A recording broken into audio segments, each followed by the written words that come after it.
तो चलिए, तो लास्ट हमने आपको फ्लक्स में क्या क्या बता दिए थे बेटा? सेल्फ, हाँ, फेराडेज लॉज ऑफ ईएमआई बताया था। फेराडेज लॉज ऑफ फर्स्ट और सेकंड लॉ, थर्ड लॉ, तीनों बता दिए थे। और माइनस साइन का मतलब भी बताया था, यस माइनस सर। साइन क्यों होता है। माइनस साइन हमेशा उस फैक्टर को अपोज करेगा जो हमने ई लिखते हैं ना, ईएमएफ, ईएमएफ लिखते हैं माइनस के delta phi by delta t या माइनस के D five by D T. उसमें माइनस जो आता है वो हमेशा इस फैक्टर के लिए होता है, ई इज इक्वल टू होता है माइनस के delta phi upon delta t, या ई इज इक्वल टू, अगर इंस्टेंटेनियस ईएमएफ लिखना चाहेंगे तो माइनस के D five by D t. Current लिखना चाहेंगे तो करंट जो होगी I is equal to E by R, इसमें भी माइनस आएगा क्योंकि ऊपर माइनस है। तो minus is due to Lenz law. Lenz law आप बोल सकते हैं कि माइनस क्यों होता है, लेंज लॉ की वजह से है। और it gives the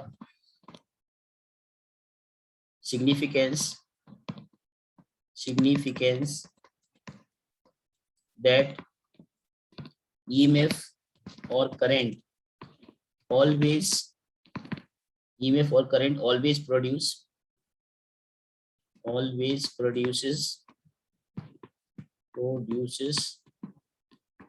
due to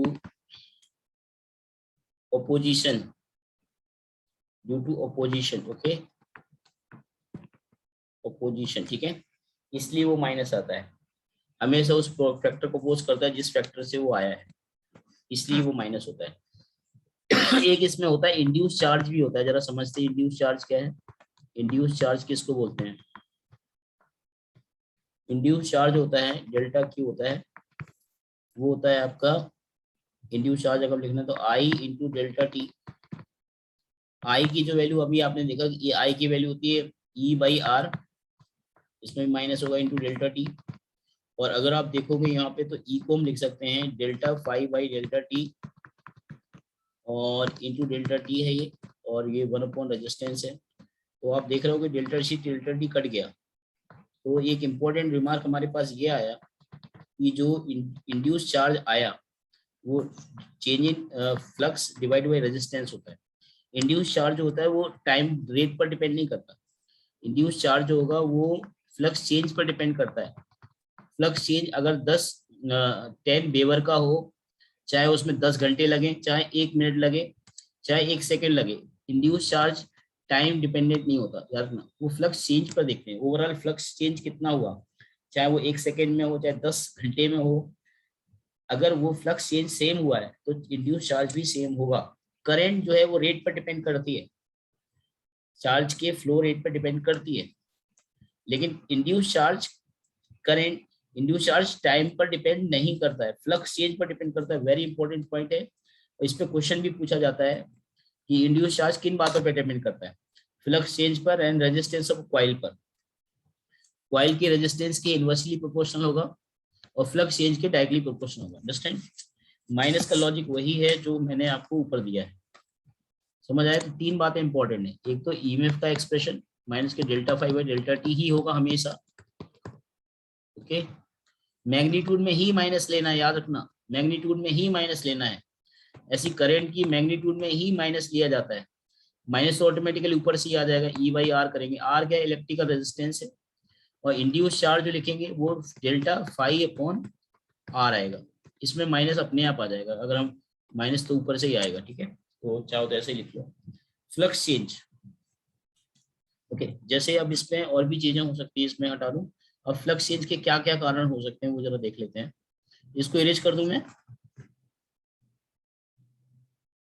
इसको हटा दूं। यस। तो फ्लक्स चेंज के कारण क्या हो सकते हैं? फाई जो चेंज हो सकता है वो, पहला पॉइंट, बी चेंज होने की वजह से हो सकता है। बी चेंज हो, एरिया कांस्टेंट हो। और इस केस में अगर हम लोग फ्लक्स लिखेंगे बी इंटू ए लिखेंगे, बी ए कॉस थीटा लिखेंगे। अब बी चेंज हो रहा है तो हम कह सकते हैं D five by D T अगर हम करेंगे, एरिया चेंज नहीं हो रहा है, एंगल चेंज नहीं हो रहा है, थीटा भी कांस्टेंट है, एंगल भी चेंज नहीं हो रहा है, मैग्नेटिक फील्ड टाइम के साथ बढ़ रही है, कम हो रही है। तो इसको लिखेंगे ए कॉस थीटा बाहर आ जाएगा, जो कांस्टेंट वो बाहर आ जाएगा, इसका क्या हो जाएगा, डीवी बाई डी टी क्या हो जाएगा। ओके, मेरी बात समझ में आ रही है? यस बोलिए। सर। एक इंपॉर्टेंट पॉइंट ये है, जब भी मैग्नेटिक फील्ड चेंज होगी स्पेस पे, तो उस स्पेस में टाइम वेरिंग इलेक्ट्रिक फील्ड भी आ जाती है। तो ये जो आपका आया, ये अगर मैं अभी इसको इंड्यूस ईएमएफ नहीं कहूंगा, इंड्यूस ईएमएफ होगा माइनस के d phi by D t. Induce EMF के लिए माइनस लेना जरूरी है, तो माइनस के A cos theta into d v by D t, ये इंड्यूस ईएमएफ आया। इंड्यूस करंट लेनी है तो आपको बस क्या करना है, ई से आर को डिवाइड कर देना है, ठीक है। इंड्यूस चार्ज लेना है तो ऊपर वाला टर्म आ जाएगा इंड्यूस चार्ज अपॉन रेजिस्टेंस कर देंगे।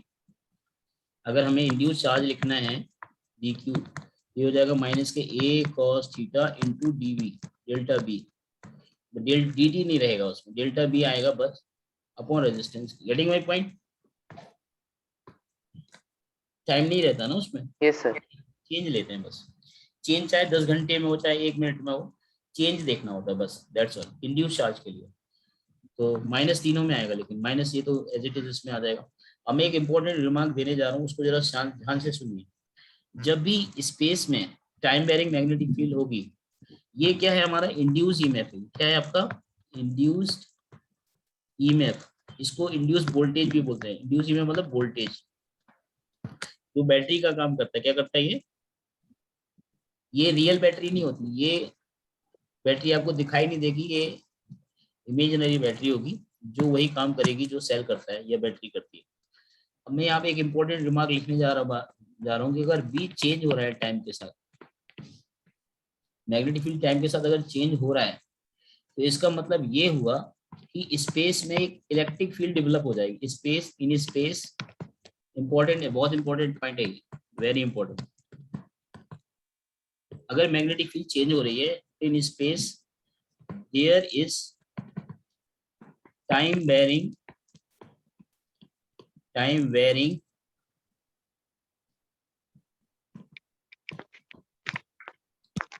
Magnet electric field, time varying electric field जो होगी वो स्पेस में हो जाएगी। और ये जो टाइम वेरिंग इलेक्ट्रिक फील्ड होती है, इसको इंड्यूस इलेक्ट्रिक फील्ड बोलते हैं। क्या बोलते हैं? इंड्यूस्ड इलेक्ट्रिक फील्ड के नाम से जानते हैं। और ये इंड्यूस इलेक्ट्रिक फील्ड होती है ना, ये क्लोज लूप बनाती है। दिस फॉर्म क्लोज लूप बनाएगी ये।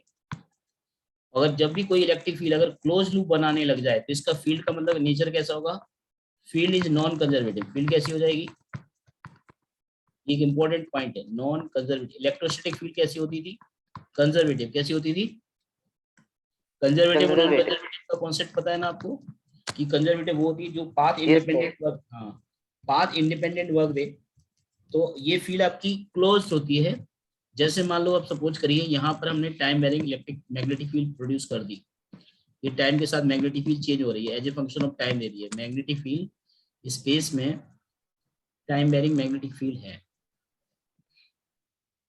ओके, एक मिनट पेन सही करूंगा। अगर स्पेस में ये टाइम वेरिंग मैग्नेटिक फील्ड है, तो इसके अराउंड जो इलेक्ट्रिक फील्ड डेवलप होगी वो सर्कुलर इलेक्ट्रिक फील्ड डेवलप हो जाएगी। मैग्नेटिक फील्ड नहीं है, मैग्नेटिक फील्ड तो ये खुद ही है, ऊपर की डायरेक्शन में इंक्रीज हो रही है। तो magnetic field as a function of time दिया हुआ, as a function of time. तो इसमें क्या होगा, इसके अराउंड अगर magnetic field as a function of time दिया है, तो इसके अराउंड क्या होगा, एक सर्कुलर वे में इलेक्ट्रिक फील्ड डेवलप हो जाएगी और काफी दूर तक इसका प्रभाव रहेगा, इफेक्ट रहेगा। ये जो हमने डॉटेड लाइन खींची, ये आपकी इंड्यूस इलेक्ट्रिक फील्ड है। क्या है, induced electric field. Induce EMF और इलेक्ट्रिक फील्ड में फर्क है। फील्ड का यूनिट होता है, क्या होता है, न्यूटन पर कूलाम होता है, बोलो ना यार। और इंड्यूस ईएमएफ का यूनिट क्या होता है, वोल्ट। क्या होता है ये बात, इंड्यूस ईएमएफ का यूनिट होता है वोल्ट, वोल्टेज। और इंड्यूस फील्ड का यूनिट क्या हो जाएगा, न्यूटन पर कूलाम। क्या, जैसे इलेक्ट्रिक फील्ड वही तो इलेक्ट्रिक फील्ड है, लेकिन ये नॉन कंजर्वेटिव है। बस समझ गए ना मेरी बात। Yes sir. ये फील्ड जो है आपकी नॉन कंजर्वेटिव, न्यूटन पर कूलाम लिखा है और ये नॉन कंजर्वेटिव होती है। और ये इंड्यूस्ड जो ईएमएफ होता है, इंड्यूस्ड ईएमएफ, इसका यूनिट होता है वोल्ट। क्या होता है? ओके, वोल्ट का मतलब होता है जूल पर कूलाम। क्या होता है? अरे बोलो ना यार। जूल पर कूलम। हाँ, तो दोनों में फर्क है, इसको एक ही मत मान लेना। अब इन दोनों में रिलेशन क्या होता है वो मैं बता देता हूँ। अगर मैं सपोज करिए इस पेज को हटा दूं, तो एक सेकंड। वंशज आपको समझ आया ये बात? आरुषि आपको? Yes sir. हालांकि बोर्ड में अगर देखा जाए तो बहुत ज्यादा डिटेल में नहीं है, लेकिन इसके लॉ को जरूर पूछा जाता है कि अगर स्पेस में time varying magnetic field produce कर दी जाए तो उस स्पेस में इलेक्ट्रिक फील्ड आएगी कि नहीं आएगी, और इलेक्ट्रिक फील्ड का नेचर कैसा होगा। इलेक्ट्रिक फील्ड आएगी उस स्पेस में, और उस स्पेस में इलेक्ट्रिक फील्ड जो आ गई उसको इंड्यूस इलेक्ट्रिक फील्ड बोलेंगे, और उसका नेचर जो होगा वो नॉन कंजर्वेटिव होगा। कैसा? नॉन कंजर्वेटिव होगा नेचर। Non conservative. हाँ, और क्लोज लूप बनाएगी। क्यों क्लोज लूप बना रही है? तो नॉन कंजर्वेटिव होना ही है, क्योंकि कभी भी याद रखना कि कंजर्वेटिव का क्लोज लूप बनता ही नहीं है। कंजर्वेटिव कभी भी क्लोज लूप में नहीं होती। ये आपने इसकी डेफिनेशन में भी पढ़ा होगा, कंजर्वेटिव फील्ड का क्लोज लूप नहीं होता है। ठीक है, और कंजर्वेटिव फील्ड कभी भी कट भी नहीं करती।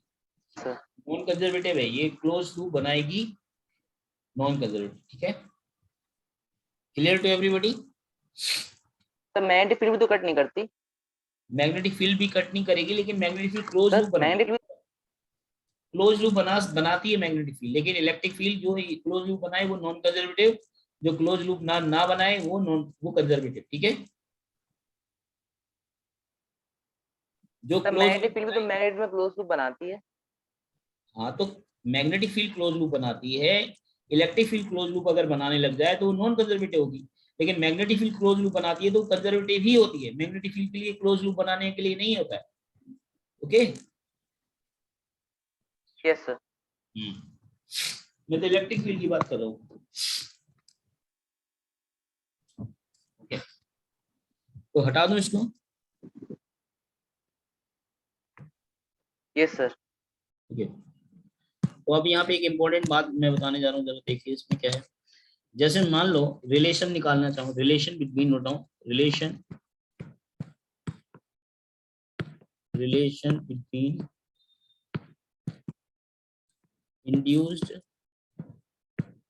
induced EMF E and induced current, field induced field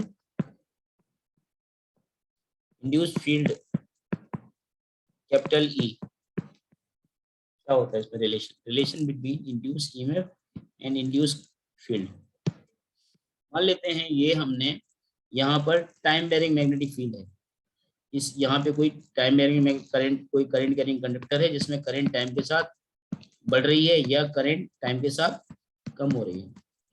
तो इसके अराउंड आपने देखा कि जो ये फील्ड आ जा रही है, इसके अराउंड जो फील्ड आ जा रही है, ये वाली, ये सर्कुलर जो फील्ड आ जा रही है, ये इंड्यूस इलेक्ट्रिक फील्ड है। क्या ये induced electric field?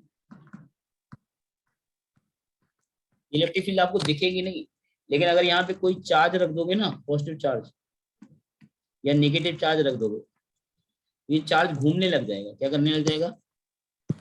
Positive charge रखोगे तो फील्ड की डायरेक्शन में घूमेगा। अरे बोलो ना यार। अगर फील्ड अगर क्लॉकवाइज है, यस कैसे एंटी क्लॉकवाइज है। अगर नेगेटिव चार्ज रखोगे तो फील्ड के अपोजिट घूमेगा, लेकिन बहुत तेजी से घूमेगा। अरे बोलो ना यार। तो आप समझ जाना यहाँ कोई ना कोई फील्ड है सर। ये। हाँ, तो इसमें करंट कैरिंग वायर तो मैग्नेटिक फील्ड भी बना रहा होगा ना। मैग्नेटिक फील्ड बना रहे हैं, लेकिन ये जो मैग्नेटिक फील्ड हम वो नहीं बता रहे। मैग्नेटिक फील्ड तो स्पेस में है ही, वो मैग्नेटिक फील्ड ही तो इस इलेक्ट्रिक फील्ड को डेवलप करा रही है। वो मैग्नेटिक फील्ड ही इसको डेवलप करा रही है भाई। ये जो मैग्नेटिक फील्ड है वो ही डेवलप करा रही है इसको। ठीक है, तो मैग्नेटिक फील्ड हमने शो नहीं करी, ये इलेक्ट्रिक फील्ड शो कर रहे हैं। Okay yes sir. तो क्योंकि मैग्नेटिक फील्ड में तो फोर्स तभी लगेगा ना इलेक्ट्रॉन पे जब इलेक्ट्रॉन मूव करेगा, क्योंकि जब तक मूव नहीं करेगा इलेक्ट्रॉन में या चार्ज पार्टिकल में फोर्स कब लगता है, F बराबर QVB फोर्स कब लगता है, जब वेलोसिटी ऑलरेडी हो ना यार। हाँ लेकिन अगर चार्ज को रेस्ट में रखोगे और तब वो भागने लग जाए तो कौन कौन भगा रहा है उसको, इलेक्ट्रिक फील्ड भगा रही है। अरे बोलो ना यार, इलेक्ट्रिक फील्ड उसको रेस्ट में मोशन दे सकता है, मैग्नेटिक फील्ड रेस्ट से मोशन नहीं दे सकता है। ये एक इंपॉर्टेंट रिमार्क है, नोट कर ली, magnetic field can not move a particle at rest while the electric field can move a charged particle at rest. Understand? Yes sir. Okay तो मैं यहाँ पे मैं फंक्शन देने जा रहा था। मान लेते हैं हमें यहाँ से अगर मुझे r डिस्टेंस पर, यहाँ से अगर मुझे r डिस्टेंस पर, यहाँ से r डिस्टेंस पे मुझे यहाँ पे इलेक्ट्रिक फील्ड निकालनी है, तो मैं क्या करूँगा, एक r रेडियस का एक सर्किल बनाऊंगा और इसमें देखूंगा कितना मैग्नेटिक फील्ड इसमें कितना ये मैग्नेटिक फ्लक्स पास हो रहा है, कितना मैग्नेटिक फ्लक्स पास हो रहा है इससे। तो मैग्नेटिक फ्लक्स जो पास हो रहा है उसको लिखेंगे integration E dot dl। E यहाँ पे इंड्यूस इलेक्ट्रिक फील्ड है, याद रखना, E dot dl is equal to minus का d∅v/dt, rate of change of magnetic flux जो होगा, negative rate of change of magnetic flux, वो क्या होगा, वही तो इंड्यूस ईएमएफ होता है भाई। अरे होता है कि नहीं, अभी थोड़ी देर पहले वही तो बताया। ये क्या है, इंड्यूस ईएमएफ, ये आपका इंड्यूस ईएमएफ है भाई, ये इंड्यूस ईएमएफ है, ये पूरा ये इंड्यूस ईएमएफ है। और ये आपका क्या है, ये आपका ई जो है यहाँ पे, ये इंड्यूस इलेक्ट्रिक फील्ड है, इंड्यूस्ड इलेक्ट्रिक फील्ड के नाम से जानते हैं, इलेक्ट्रिक फील्ड। और ये इंड्यूस इलेक्ट्रिक फील्ड कैसी होगी, कंजर्वेटिव या नॉन कंजर्वेटिव। तो एक इंपॉर्टेंट लॉ, ये मैक्सवेल ने लॉ दिया था इसको, ये मैक्सवेल इलेक्ट्रोमैग्नेटिक वेव इक्वेशन में भी आता है। This is the one of the equation, note down, this is the one of the this is one of the equation of Maxwell law. क्या मैक्सवेल, आगे जाके पढ़ेंगे इलेक्ट्रोमैग्नेटिक वेव्स में, Maxwell law of EMI. अरे बोलो ना, Maxwell ने 4 equation दी थी जिसमें एक इक्वेशन का नाम ये भी, अंडरस्टैंड। ओके तो ये क्या है, ई डॉट डीएल का मतलब क्या होगा, close integral of line integral of electric field. जैसे इलेक्ट्रिक फील्ड तो आपकी ये होगी ना, इसमें इलेक्ट्रिक फील्ड तो आपकी इधर होगी, उसमें टेंजेंट डायरेक्शन में होगी। ये क्या हो रहा है, इलेक्ट्रिक फील्ड जो होती है वो टेंजेंशियल डायरेक्शन में होगी ना इलेक्ट्रिक फील्ड। और लूपिंग कैसे करेंगे, ये डीएल आपका होगी ना, डीएल छोटा सा लूप में इधर की डायरेक्शन में जा रहे हो तो ई डॉट डीएल 0 होगा। ई डॉट डीएल अगर आप देखा ना तो ई डॉट डीएल में डीएल एंगल 0 होगा ना, ई डॉट डीएल का मतलब हो गया ई डीएल कॉस थीटा कॉस 0, तो इंटीग्रेशन ई डॉट डीएल आ गया, नहीं बोलो ना यार। उसी डायरेक्शन में लूपिंग कर रहे हैं जिस डायरेक्शन में डीएल है, डीएल जो है स्मॉल लेंथ है डीएल, उसी डायरेक्शन में। अब करंट क्लॉकवाइज जाएगी, क्लॉकवाइज लूपिंग करेंगे, एंटी क्लॉकवाइज करेंगे, वो डिपेंड कैसे करेगा, अगर करंट इंक्रीज कर रही है तो एंटी क्लॉकवाइज लूपिंग करेंगे। अब बोलो ना यार, अगर करंट कम हो रही है तो क्लॉकवाइज लूपिंग करेंगे। अरे बोलो, ओके सर हाँ इलेक्ट्रिक फील्ड डायरेक्शन वही होती है जो मैग्नेटिक फील्ड की होती है क्या? हाँ, यहाँ एक्चुअली देखो आप समझ नहीं रहे, जैसे मान लो इधर मैं समझा दूं, मैं ऐसे समझा दूं, मैं यहाँ तो मैंने वायर की वजह से दिखा दी इसलिए तुम्हें, यहाँ तो इलेक्ट्रिक फील्ड मैग्नेटिक फील्ड की डायरेक्शन सेम ही है, लेकिन अगर मान लो ऑलरेडी स्पेस में मैग्नेटिक फील्ड है, इधर देखो, इसमें आपको कंफ्यूजन इसलिए हो रहा है क्योंकि electric field magnetic field direction same हो रही है। मान लो ये मैग्नेटिक फील्ड है इधर, ये क्या है आपका मैग्नेटिक फील्ड जो in plane into the plane of the board है, ये जो बोर्ड जिसमें मैं लिख रहा हूँ उस बोर्ड के प्लेन के परपेंडिकुलर इनवर्स है, समझ रहे हो ना। Yes sir. बोलो, अगर ये टाइम के साथ बढ़ने लग जाए या टाइम के साथ चेंज होने लग जाए तो क्या होगा, इस स्पेस में एक सर्कुलर इलेक्ट्रिक फील्ड डेवलप हो जाएगी, क्या हो जाएगी, सर्कुलर इलेक्ट्रिक फील्ड डेवलप हो जाएगी। और सर्कुलर इलेक्ट्रिक फील्ड जो है वो उसका डायरेक्शन ऐसे होगा या ऐसे होगा, क्लॉकवाइज होगा या एंटी क्लॉकवाइज होगा, डिपेंड करता है कि मैग्नेटिक फील्ड टाइम के साथ बढ़ रही है कम हो रही है। अंडरस्टैंड?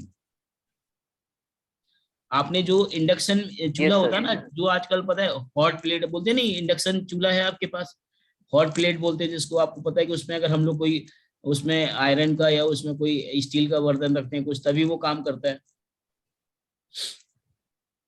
अरे हॉट प्लेट नहीं बोलते, घरों में यूज होती है, वो लाइट्स चलती Yes, है। sir. Induction. इंडक्शन, हाँ, वो इसी प्रिंसिपल Yes, पर sir. वर्क करता है। वो इसी प्रिंसिपल पर वर्क करता है। उसमें ये जो ब्लैक सी प्लेट होती है ना, ये जो ब्लैक सी ऊपर प्लेट होती है ना, उसके नीचे क्या होता है, कॉपर की क्वाइल रखी जाती है। कॉपर कॉपर क्वाइल होती है, बहुत सारी कॉपर क्वाइलिंग होती है इस तरह से। आप देखना उसको खोल के, इस तरह की कॉपर की क्वाइल मिलेगी, ठीक है। अब जब कॉपर की क्वाइल मिलेगी, Yes, sir. तो अगर इसमें करंट आप पास करोगे, करंट अगर इसमें पास करोगे, करंट इसमें पास करोगे क्वाइल में, तो करंट पास करोगे तो मैग्नेटिक फील्ड स्पेस में टाइम में अंदर की डायरेक्शन में मैग्नेटिक फील्ड नहीं जाने, बाहर की डायरेक्शन में मैग्नेटिक फील्ड नहीं जाने लग जाएगी। या तो मैग्नेटिक फील्ड बाहर जाएगी या अंदर जाएगी, बोलो ना यार। पूरी स्पेस में मैग्नेटिक फील्ड बाहर नहीं आ जाएगी अगर एंटी क्लॉकवाइज करंट है तो वो मैग्नेटिक फील्ड क्या करेगी, एक नई फील्ड क्रिएट कर देती है। और ये मैग्नेटिक फील्ड जो बाहर की तरफ है, ये जो मैग्नेटिक फील्ड बाहर की तरफ, ये वाली जिसको मैंने पॉइंट्स दिखाया, ये मैग्नेटिक फील्ड क्या करेगा, इस लूप के अंदर एक सर्कुलर इलेक्ट्रिक फील्ड डेवलप करा देती है। क्या कर जाती है,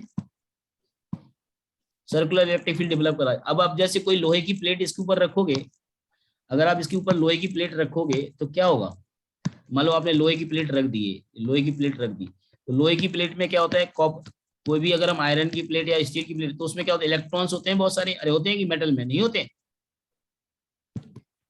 अरे भाई कोई भी Yes, sir. मेटल की अगर आप प्लास्टिक रखोगे तो कोई फर्क नहीं पड़ेगा, उसमें कुछ होगा ही नहीं। लेकिन अगर मेटल की इसमें रखोगे, उसके अंदर इलेक्ट्रॉन इलेक्ट्रॉन बहुत तेजी से घूमने लगते हैं, गिर गिर गिर ऐसे ऐसे घूमने लगते हैं। तो जब बहुत हाई अमाउंट में इलेक्ट्रॉन घूमेंगे बहुत तेजी के साथ, तो उनसे हीट जनरेट होती, क्या होती है, तो जो मेटल प्लेट है उसके अंदर इलेक्ट्रॉन बहुत हाई स्पीड में Heat. घूमेंगे, तो उसके अंदर क्या होगा, हीट जनरेट होगी। क्या होगी, अरे बोलो। Heat. तो वो हीट जनरेट करने से क्या होगा, प्लेट गर्म हो Yes, जाती sir. है। जो भी मेटल प्लेट रखोगे वो गर्म हो जाएगी। अब उसके अंदर पानी रखा होगा तो पानी भी गर्म हो जाएगा, खाना रखा होगा कोई तो खाना पकने लग जाएगा। अरे बोलो ना यार। आपने देखा होगा ये जो भी Yes, sir. बर्तन हम रखते हैं ऊपर से गर्म नहीं होता, लेकिन वो नीचे गर्म होता है। अरे बोलो। इंडक्शन में आप देखना Yes, sir. कि जब कोई भी इंडक्शन में नीचे की तली ज्यादा तेजी से गर्म होती है, ऊपर इसलिए गर्म होगी कि क्योंकि वो उसके अंदर लिक्विड भरा हुआ है, तो वो लिक्विड गर्म हो रहा है, इसलिए वो हीट की वजह से बाकी सरफेस को गर्म कर देता है। लेकिन हीटिंग इफेक्ट नीचे ही से आ रहा है। अरे बोलो ना यार। ओके। Yes, sir. हाँ, तो ये कॉन्सेप्ट है इसका। और अगर हम करंट फिर से ऑफ कर देंगे तो फिर वो काम ही नहीं करेगा। तो इंड्यूस इलेक्ट्रिक फील्ड क्या करती है, इलेक्ट्रॉन को मूव कराती है बहुत हाई स्पीड से, जिसके इलेक्ट्रॉन के उसके चलने के कारण एडी करंट डेवलप होती है। इसको होता है एडी करंट बोलते हैं। क्या बोलते हैं, एडी करंट। जो इलेक्ट्रॉन हाई अमाउंट में जो मूव करती है, इलेक्ट्रॉन के मूवमेंट से एक नई करंट जनरेट होती है, जिसको बोलते हैं एडी करंट। क्या बोलते हैं, eddy, Eddy eddy, current. EDDY, eddy current. Eddy current क्या है, इंड्यूस करंट ही है। क्या है ये, one of the type of induce current. क्या है, एडी करंट। अगर आपसे पूछे कि क्या है तो नोट कर लीजिए, AD current is the one of the type of induce current. ये कब डेवलप होती है, जब स्पेस में टाइम वेरिंग इलेक्ट्रिक फील्ड हो, मैग्नेटिक फील्ड हो। क्या हो, लिख Time लीजिए। varying magnetic field. हाँ, eddy current is the one of the type of induce current when there is time varying magnetic field in space. और इसको शॉर्ट में बोलते हैं TBMF बोलते हैं। क्या बोलते हैं, TBMF। शॉर्ट में इसको बोलते हैं time varying magnetic field. Time varying magnetic field के नाम से जानते हैं, magnetic field, time varying magnetic field के नाम से जानते हैं इसको, TBMF, कॉन्सेप्ट ऑफ TBMF। ये क्या है, concept of TBMF, whenever there is a magnetic field changing magnetic field in space, then an induced electric field developed in that space. Okay, so if any metallic surface is placed in this induced electric field, then current is developed in the metallic plate, circular current is developed. ये induced current कैसी होती है? Circular होती है। कैसी होती है? Circular. क्यों होगी? क्योंकि इलेक्ट्रॉन सर्कुलर घूमेंगे तो करंट भी तो सर्कुलर होगी भाई। अरे बोलो ना यार। लेकिन इलेक्ट्रॉन के मूवमेंट के अपोजिट होती है। कैसी होती है? इलेक्ट्रॉन के मूवमेंट के अपोजिट। और इस करंट इलेक्ट्रॉन के अपोजिट वो होगी करंट। हाँ, करंट जो होगी ना हमेशा इलेक्ट्रॉन के मूवमेंट के अपोजिट ही तो होती है। रूल है ना। करंट क्या होता है? Rate of flow of current ही चार्ज ही तो करंट होता है। तो इलेक्ट्रॉन जिस डायरेक्शन में जाएगा उस डायरेक्शन में थोड़ी करंट होती है, अपोजिट होती है। ये तो आपने करंट में भी पढ़ा है बेटा। Yes sir. है ना? तो ये याद रखना इसमें ये है। तो ये समझ आया। अब इसमें लॉ कैसे क्वेश्चन कैसे निकालते हैं वो मैं बता देता हूँ। माइनस के D five by D T जो होगा, माइनस के D five by D T equal to minus के, ये माइनस इधर नहीं आएगा उधर आ चुका है, ई डॉट डीएल आएगा। क्या आएगा? ई डॉट डीएल। जहां पे ई क्या है बच्चों? इंड्यूस इलेक्ट्रिक फील्ड क्या है, और डीएल क्या है? अबे लाइन इंटीग्रल यार। ओके, ई डॉट डीएल मतलब line integral of electric induce electric field. लिख लीजिए। According to the Maxwell law of EMI, according to the Maxwell law of EMI, according to the Maxwell law of EMI,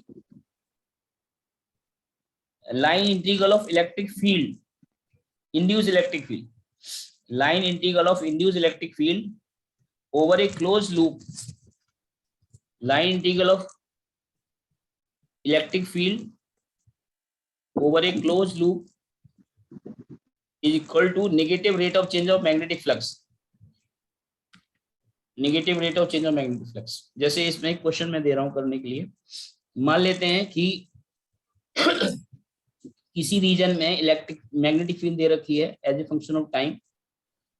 ये दे रखा है आपका 3t² के law से मैग्नेटिक फील्ड चेंज हो रही है, और कहा जा रहा है कि जब डिस्टेंस हमारी 0 से r की वैल्यू 0 से r/2 तक है तब मैग्नेटिक फील्ड ये है, और जब यहाँ 2t हो जा रही है, जब r की वैल्यू 2t है, जब r की value greater than equal to r/2 से r हो जा रही तो ये है। तो आपसे पूछ सकता है कि at r is equal to r/4 पर and r is equal to 2r पर इलेक्ट्रिक फील्ड की वैल्यू बताओ। क्या बताओ? इलेक्ट्रिक फील्ड की वैल्यू बताओ। तो ये इस फंक्शन से आएगा ये, ठीक है। और ये बहुत ही प्यारा क्वेश्चन बनता है और बच्चे इसको कर नहीं पाते क्योंकि उनको ये फॉर्मूला रिजल्ट ही नहीं पता होता है। अंडरस्टैंड?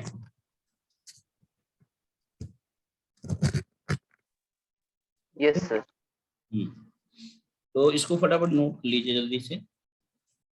अभी नेटवर्क लैग तो नहीं कर रहा है ना? नहीं सर, नहीं कर रहा। अभी एक्चुअली हमने मोबाइल में बहुत हाई वाला रिचार्ज कराया है, हालांकि जियो फाइबर तो नहीं है यहाँ पर, बट मोबाइल में हमने 5 GB पर डे का डाटा का रिचार्ज कराया हुआ है। तो 5 GB बहुत होता है, आप कितना भी यूज करोगे खत्म नहीं होगा। तो सुबह वंशज, सुबह भी नेटवर्क अच्छा आ रहा था ना वंशज? Yes sir. हाँ, क्योंकि दोपहर में तो हम ऑफिस में रहते हैं तो वहाँ पे वो रहता है, नेट रहता है, तो वहाँ पे हम मोबाइल में नेट यूज वहीं का करते हैं, ऑफिस का ही। लेकिन ऑफिस में हम क्लास ऐसे नहीं ले सकते ना जैसे हम अभी ऐसे ले रहे हैं। तो बोलो ना यार, वहाँ हमें आवाज करके बोलेंगे तो 4 लोग सुनेंगे किसको पढ़ा रहे हैं। अरे बोलिए समझे? हालांकि हमने उनको कहा है कि हम ऑनलाइन क्लास लेते रहेंगे, उन्होंने इसके लिए हमें कहा है कि हाँ ये सब ले सकते हैं, बट फिर भी और लगता है, इसलिए हम ऑफिस से क्लास नहीं ले सकते। तो E dot D L equal to minus d5/dt। तो अब इस क्वेश्चन को करेंगे कैसे, करके बताऊं? बोलिए। तो एक सेकंड हम ट्राई कर लें। हाँ ट्राई करिए।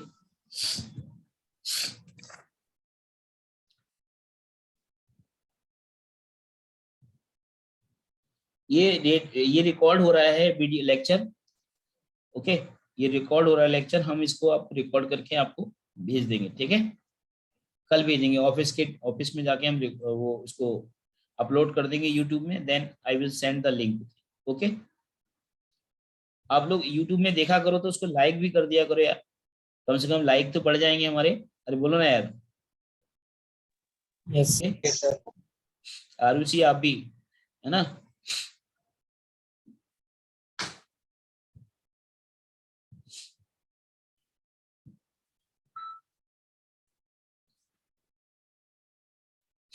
हटा दूं, याद रखना है इसको कैसे करेंगे।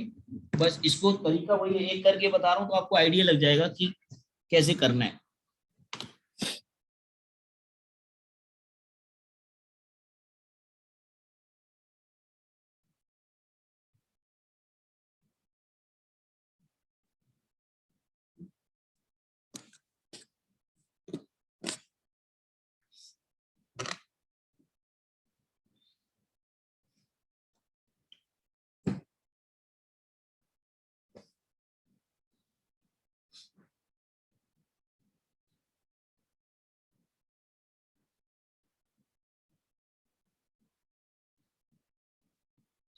बंसस, आपने पहले इंड्यूस इलेक्ट्रिक फील्ड के बारे में सुना था बंसस? यस सर, किया तो था 12th में। हाँ हाँ, क्योंकि 12th में ज्यादा डिटेल में नहीं है ये, स्कूल लेवल पे ये, लेकिन कंपटीशन में तो आते हैं, बोर्ड में तो सिर्फ फॉर्मूला इंपॉर्टेंस है, फॉर्मूला के बारे में जानकारी हाँ सर, जरूर। मतलब स्कूल में तो नहीं कराया था, वो तो जे सर ने कराया था। हाँ, स्कूल में क्या होता है, इंड्यूस इलेक्ट्रिक फील्ड का वैल्यू पूछ लेंगे, क्या है ये, क्या है ना, ये सब क्या है।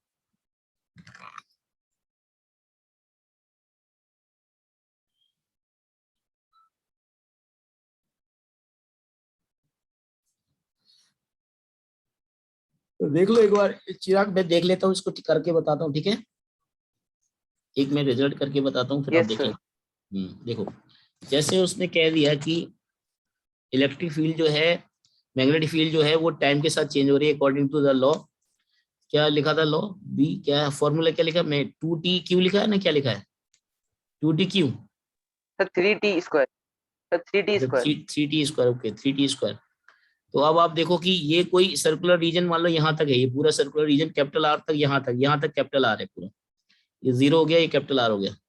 इलेक्ट्रिक फील्ड जो होगी, मैग्नेटिक फील्ड जो है वो इतने रीजन में, यानी r/2 रीजन तक ही है, यानी r/2 रीजन तक मैग्नेटिक फील्ड अलग है। r/2 रीजन तक मैग्नेटिक फील्ड जो है वो अलग है। बोलो ना यार। Yes sir. और उसका फंक्शन क्या दिया हुआ है, उसका फंक्शन दिया है ये वाला, 3t²। 3t²। लेकिन इंड्यूस इलेक्ट्रिक फील्ड पूरे स्पेस में होगी, कहीं भी ऐसा नहीं कि यहीं तक होगी इंड्यूस इलेक्ट्रिक फील्ड का स्पेस काफी बड़ा होगा। यहाँ भी होगी इंड्यूस इलेक्ट्रिक फील्ड, यहाँ भी होगी, यहाँ भी होगी। इंड्यूस इलेक्ट्रिक फील्ड पूरे स्पेस में होगी, अंडरस्टैंड, बाहर भी होगी। अरे ओके, तो अब आप देखो, जो हमें ये लिखते हैं ना E.dl, हमें E.dl कहाँ निकाल, अंदर निकालनी है। तो ये होता है माइनस के d∅/dt।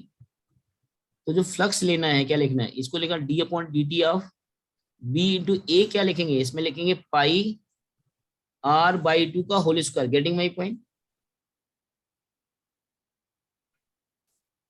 यस क्योंकि सर। हमें r/2 पॉइंट पे निकालनी है ना। अब ये क्या हो जाएगा यहाँ पर, यहाँ पे हो जाएगा E, और ये क्या बन जाएगा, इंटीग्रेशन इंटू DL करोगे आप, तो ये 2 पाई